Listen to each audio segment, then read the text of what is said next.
Tá, tô passando aí para explicar um pouco mais desse curso meu de adoçamento. O adoçamento ele nos auxilia a alinhar o campo afetivo, a adocicar. De repente, num relacionamento, vocês se amam demais, mas vivem na guerra, na confusão.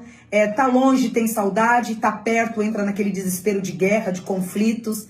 Então, o adoçamento ele auxilia para que essa guerra acabe e que essa união permaneça. O adoçamento também ele é muito bom para aquelas pessoas que estão com dificuldade de trazer a pessoa que tanto ama para perto.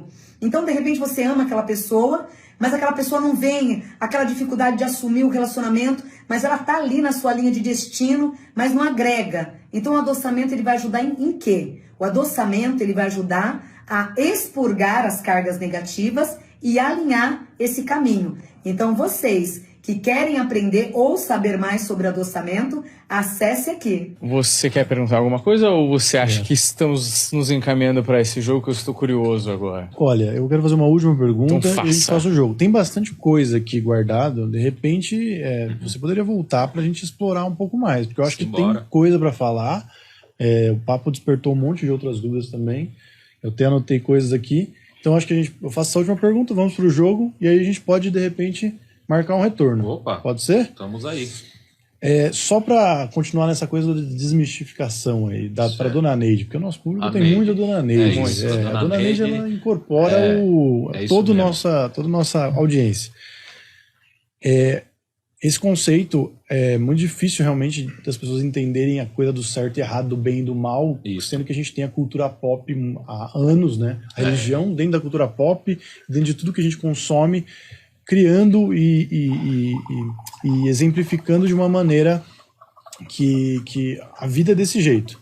E aí você cita, né, o exemplo de que a diferença da cultura, por exemplo, africana e de como eles viviam lá e de como as coisas aconteciam, tudo isso deixa um pouco mais claro, né, para quem segue a religião. Mas, por exemplo, você tem tatuagens de elementos que são elementos sombrios, novamente, para Dona Neide. Então você tem uma cobra, você tem ali um diabo. Você pode explicar com calma. Tem o pentagrama no... Cara, o meu corpo inteiro é tatuado, na verdade. É que eu não tô sem camiseta, né? E fora essas marcas que você tá vendo, esse monte de risco preto aqui, isso é magia plantada. Eu tenho mais de 1000 no corpo plantado. O meu corpo é todo rasgado. E tem o 666, que é um clássico, né? A minha perna também tem um monte de diabo tatuado. É o que é, né? Dá uma explicação, mais ou menos, do real sentido disso, tirando um pouco da mitologia cristã e tal, que a gente está acostumado. É bom você falar, porque eu passei um assunto ali, né? Recente, né? Com aquele imbecil lá do cotonete lá da polícia de trânsito. Pode falar isso, né? Que o cara veio numa ideia de preconceito por causa da minha tatuagem, cara. Achou que eu era do corre, que eu tinha envolvimento com não sei o que, cara, embaçou na minha pra caramba, entendeu? Né? Por conta dessa situação, né? Porque realmente, que nem, por exemplo, o Igor, ele foi da rota, né? Ele tentou, a primeira vez que a gente se encontrou, que ele olhou e tal, eu comentei um caso que eu tinha tomado também em quadro com polícia, que ficou, ele falou, mas suas tatuagens não é de bandido. Eu falei, mas como é que você sabe? Ele falou, não, tem curso disso, né? De especialização que você faz pra você entender. Um policial que é bem treinado, que nem ele foi polícia especial, ele sabe.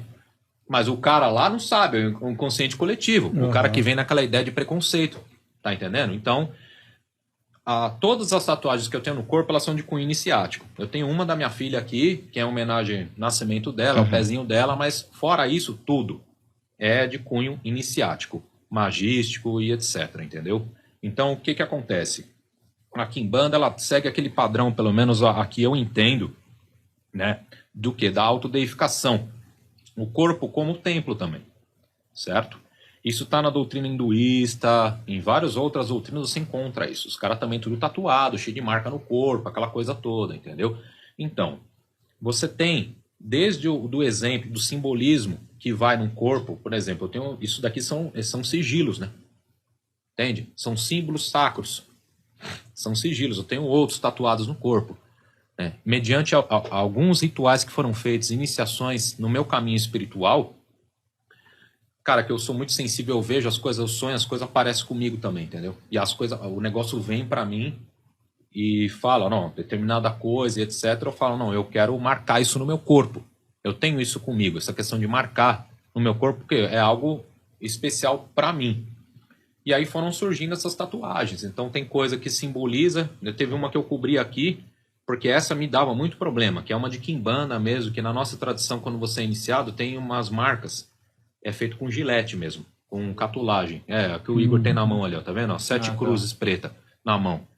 E aí é colocado um pó preto preparado da tua iniciação lá. É feito com navalha isso, entendeu? E aí isso cicatriza e você fica com essa essência dentro do corpo. Entende? É muito comum isso na quimbanda, na nossa tradição. Não estou falando em outras, mas na nossa específico o uso de magias. Então, magia na língua, magia no beiço, na cabeça, cara. E tudo quanto é coisa, a gente rasga o corpo mesmo, coloca esse pó e isso passa a fazer parte, essa estrutura dentro do seu corpo. Então, tem magia plantada que é o quê? Para nunca te faltar dinheiro na mão, cara. Entende? No pior aperto que você tiver do mês, do nada, vai aparecer grana. Tá entendendo? Para atração. Então, o cara que, pô, não consigo pegar a mulher, ou a mulher que não consegue ficar com homem, você planta um negócio no corpo, cara, discreto. Entendeu? Aquela pessoa, se ela sair de noite numa balada, velho, ferrou. O pessoal vai começar a cair de monte em cima, entendeu? Né? Dessa situação, né?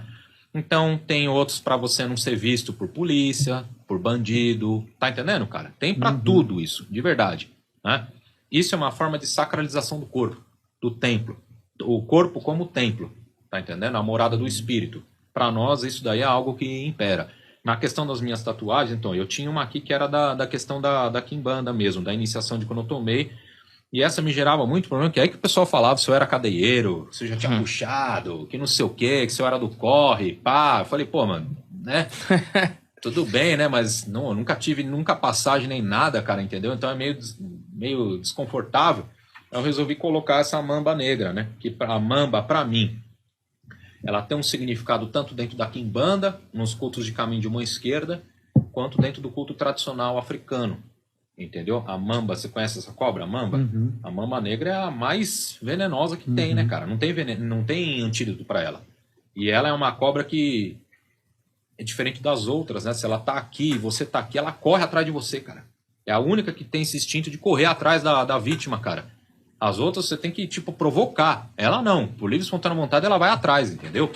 Então, tem uma relação direta com Satã, cara, entendeu? A grande cobra negra, entendeu? Com o maioral, com essa questão de aspectos de culto africano. E é uma forma de eu também cobrir aquela que estava na minha mão, que estava me incomodando, o pessoal questionando toda hora, entendeu?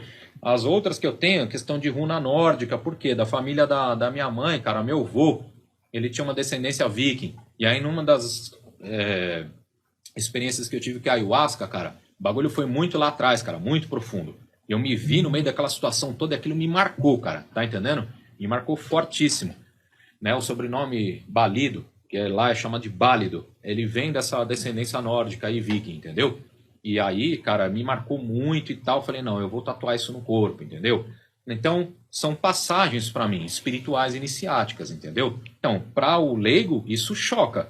Vai falar, caraca, esse cara aí é cadeieiro, velho, entendeu? Ou ele, sei lá, né? O 666, que é a tríade do demônio mesmo, entendeu, cara? Mas é um número sacro para nós, o número da besta, entende? Né? Que a gente costuma dizer mesmo, né? Mas tem inúmeros significados, inúmeros, cara, tá? Número 666, o 777, entendeu? Cara, são números assim de correntes e egrégoras espirituais que existem, entende? Então, talvez é um assunto que a gente pode abordar mais depois, né? Porque é um assunto bem vasto, mas envolve inconsciente coletivo, envolve egrégora espiritual, entende? Então, na Quimbanda, a gente usa muito também de símbolos sagrados, entende? Então, determinados símbolos são riscados no chão, no solo sagrado, e em cima daquele risco, aquele símbolo, a gente faz o determinado ritual, o trabalho, porque aquilo abre um portal. Tá entendendo? Esse portal espiritual, energias que passam de lá para cá, daqui para lá.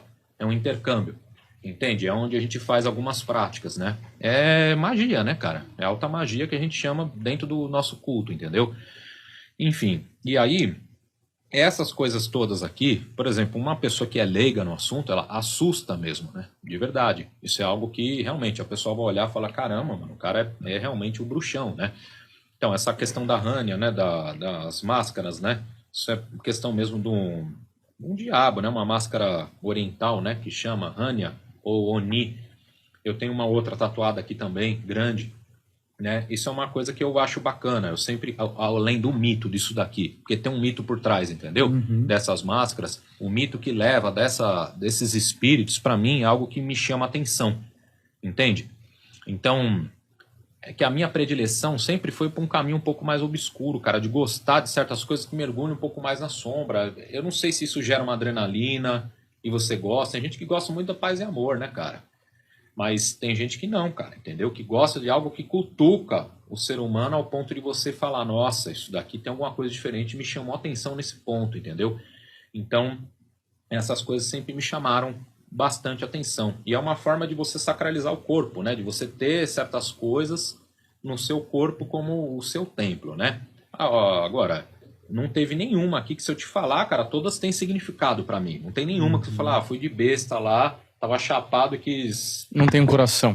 Não, acho que nunca vai ter. Nem sei se tem um dentro de mim. Brincadeira, cara. A namorada fala, pô, você tem coração peludo, cara, que é isso? Isso é muito frio, mas, pô, também é o que a gente mexe, né, cara? Como é que faz, entendeu?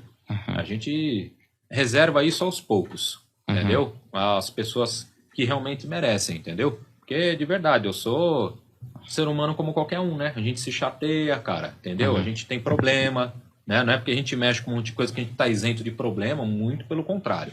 Só que a gente não é hipócrita, né? Entendeu? Isso não dá pra ser. De forma...